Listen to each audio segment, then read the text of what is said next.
Hello everyone, welcome back to my channel. Today I'm going to be doing a spring reading wrap-up where I discuss all of the books that I read in April and March. I decided to join the 2 months because I only read a total of 4-ish books, and I say 4-ish because I have yet to complete the last one. They are kind of separate stories though, it's a non-fiction, so I still have a lot to say about it. Firstly, I want to apologize for being MIA. MIA is the right term for not posting for about 3 weeks. I truly apologize. I wish I had a proper excuse, but I have been lazy in anticipation of being so busy. I don't know if that makes sense, but I have so much that's going to start going on, and I have for ages been planning that I'm going to be super active on social media when that time comes. So I've been lazing out in preparation for that. But I am excited to be back. I'm going to again film a couple videos now. I think that's the best thing to do, film in bulk. And I have prepped the scripts for 2 video essays, one of which will hopefully come out this month at least. Next month, from mid-July to mid-August, I'm actually going to be out of the country. So I'm prepping 4 videos, 2 this month and 2 early July, so that I can post every week when I'm there as well. I didn't read anything super great in these 2 months. I've been in a bit of a slump. I've been going in and out of slumps. I'm not like sitting down and really feeling like I'm into a book and reading it front to back. But there is only 2 or 3 books left that I need to read before I only have the books I'm very, very excited for. Before I start, I want to say please make sure to like and subscribe, and I'm going to start with the one book that I read in April, which was Chronicle of a Death Foretold by Gabriel Garcia Marquez. This was the first book of his that I have read. I don't know why I never really felt like I wanted to read his other books, even his more popular ones, but the cover absolutely caught my eye. It is one of the most gorgeous book covers I've ever seen, and the premise is quite interesting. It is about a man who goes back to his hometown to look into a murder that happened 30 years before and kind of trying to figure out why, even though everyone knew this death was going to happen, no one stopped it, or no one truly tried to stop it. This was very lovely, actually. I can definitely sense Gabriel Garcia Marquez's style here. It feels like I'm reading an older classic. I don't know if any quotes stuck out to me, but I definitely liked the way he phrased some things and wrote. I think I expected a lot more from it. I think there was a lot more to go into, kind of the same complaints I have with The Old Man, the Sea. Although I enjoyed this more, I felt like there was a lot more he could go into and a lot more he could discuss. I feel like we were promised a lot in the beginning and not a lot of it was met by the end. And I can also understand why some of it has a point and some of that kind of emptiness has a purpose to it, but I just felt like the premise and the idea wasn't utilized as well as it could have been. There was also quite a big plot hole and just generally some repetition and unexplained and random things that were thrown in that I just felt kind of made it feel a bit wobbly, if that makes sense. We weren't given a full picture before we went into the little nooks and crannies of the story, even when it comes to characters or locations that will only show up once. The big plot hole is a character who dies, and then we somehow see them not long after.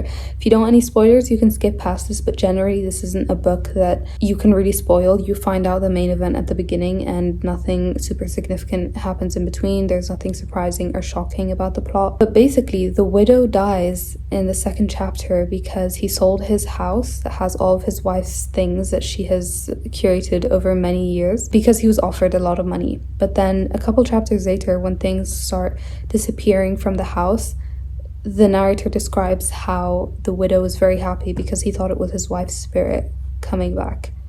Is his spirit back? Because I definitely side-eyed the book a little bit after that. I don't know if I will pick up another Gabriel Garcia Marquez book anytime soon. This wasn't the kind of book where I read it and I am scrambling to get everything else the author has written, but I'm sure I'll pick up another one of his books at some point, perhaps. The next book that I read was Revenge by Yoko Ogawa. This is a collection of, I believe, 11 short stories. So I didn't know much about this novel beforehand, so I didn't experience a lot of the disappointment that some people have expressed in their reviews, because I think the way this was marketed and branded was kind of as horror short stories. I definitely didn't get that as I was reading. There were some creepy little mini plot twists for the stories sometimes, but generally I didn't finish it feeling creeped out or as if this was a collection of horror stories. There were some really sad stories. I did enjoy it, but kind of similarly to Chronicle of a Death Foretold, I didn't finish it absolutely scrambling to get everything else she has written. Some of the stories I felt you could have done a lot more with, and she purposefully didn't complete them so they would feel weird and creepy, but then it just started getting a bit tiring because over and over again I'd want to know what's going to happen or why is this specifically weird thing there, and then I wouldn't find out and we just go into another weird and creepy story with weird and creepy characters. At the same time, the stories weren't, in my opinion, shocking and crazy enough to stand alone. For example, Edgar Allan Poe's short stories, yes, they're short, yes, there are some weird unexplained things, but they feel complete and they feel like they have a lot of soul to it. I didn't really feel that here. Some of it was just very random. I don't know what my favorite stories would be. There's a story about a bag maker, which I enjoyed, and the first one, which is about a mother who has lost her son and it still gets cake every time. I really enjoyed the setup of that. Again, I wish we went into a bit more. I think I would recommend this. I don't know if it's the top of my recommendations, but if you find this in the bookstore and you want a nice little read, then yes, I would recommend it. Next, I read Night Watching by Tracy Sierra. If you will recall, in, I think this was my last video, a book haul, I was starting to read this. I was a couple chapters in and I was really enjoying it and I was very excited because I thought this was gonna be the first thriller that I've read in a very long time that I really enjoy. So Night Watching is about this woman who has an intruder in the house. Start in medias res, we see her hearing an intruder come into the house, and in that split second she needs to make a decision about whether she should take her children and hide or try fighting the intruder or run away. So in the beginning this felt very metaphorical. In fact, I didn't know if it was a dream. I had read a lot of 5-star reviews before I bought it and I was very excited. I had a lot of thriller options when I was in the bookstore and I chose this. It felt metaphorical, and when they are in the main space that they are hiding, I was really enjoying the psychological aspects because it felt like she was starting to lose her mind and I was really excited to go into that more. But halfway through the novel, a big thing happens and this book just completely spins off into just a stereotypical cheesy thriller with a lot of unrealistic things and a lot of just forced poetic ideas and writings. Every single person in this book is apparently incompetent, and it's one of those things that writes purposefully very infuriating characters because it wants you to feel super bad for the main character, and because everybody else in this world, including every single police officer, her husband, her father-in-law, everyone is just incompetent and absolutely terrible. I understand the idea that women and mothers do a lot. Of course I stand by that, and of course I want to read about that. But it got to a point where every single man in the story was evil and every single woman in the story was incredible. Matter of fact, I don't know if there was a single woman in here that was bad or had any tinge of badness that wasn't supported by her being a victim. And I can think of only a single incredibly minor male character who was good, other than her little 2-year-old boy who was bullied for being feminine by her father-in-law. Her husband's incompetent, her father-in-law's incompetent. There's this one big character who's a man who's terrible. Her dad is terrible. All the male police officers are terrible. Let me not spoil, but every single man is just terrible, and it just got exhausting, and I was like downright laughing by the end because I was like, come on, like do something different, girl. It sprawled off into just one of the worst thrillers I've ever read, and just because I thought it would be so good, as other people in the negative reviews I ended up reading said, I thought this would be something to do with an unreliable narrator. I thought this would be more psychological. I thought it would be a one-setting book, and it just wasn't. I think I'm extra upset because I was so hopeful for it, but this was a big disappointment. I'm not happy at all. It is her breakout debut novel. And the last book that I'm going to talk about in this video, which I am still currently reading, is a non-fiction, like I said, Talking with Serial Killers by Christopher Berry D.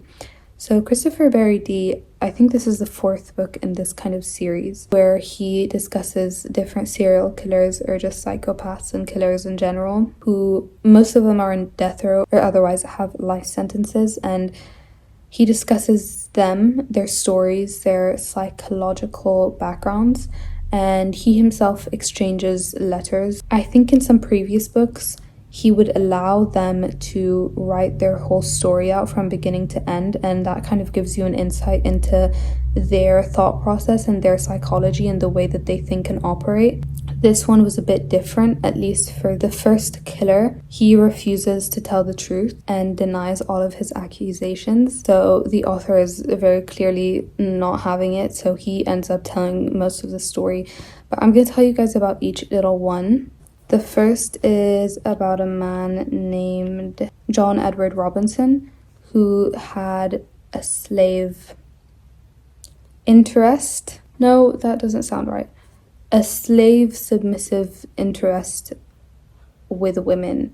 And using that, he was able to bring a lot of women to him and use them and then kill them. He also would go to women's shelters or single mother shelters and then also utilize them and end their lives. Terrible man. Christopher tells us about the beginning of his life and how he had a good childhood but then used to commit a lot of fraud, and the amount of fraud this man committed and was able to get away with genuinely was shocking me to my core. I can't believe it. I can't believe how long it took to get this man in prison forever.